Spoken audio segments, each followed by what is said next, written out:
ঠিকই ওই ধমকটা দেন, তারপরে হচ্ছে ইলেকট্রাল বন্ডে পয়সা নেন। এই ধমকের কোনো লাভ নেই, এই ওই চড়ি চড়ি চুপকে চুপকে করে কোনো লাভ নেই। এটাই তো করছেন, মোদির সাথেও তাই করছেন, এই কর্পোরেটের সাথেও তাই করছেন।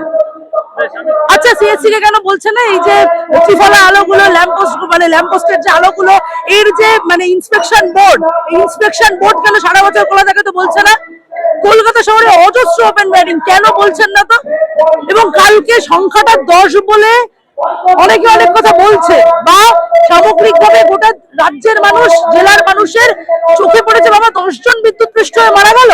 প্রতিবার কলকাতায় যখন জল জমে কোনো একটা দিন যায় না যে কোনো মানুষ রাস্তায় হচ্ছে গিয়ে কারেন্টের শকে মারা যায়নি, এটা যায় না। আজ থেকে কয়েক মাস আগে রাজভবনের সামনে অফিসের একজন যুবক, সে ওরকম ওইখানে ওপেন ব্যাটিং ছিল, হচ্ছে গিয়ে শকে মারা গেল। তার মানে রাজ্য সরকারের সিএসসির এই যে উন্নাসিকতাগুলো, এই উন্নাসিকতাগুলোর জন্য হচ্ছে যে জেলার মানুষ, রাজ্যের মানুষ প্রাণ হারাবে। এই উন্নাসিকতা রাজ্য সরকারের, তারা এখন দোষ নিয়ে ঠেলাঠালি করছে, তাকে দেবে?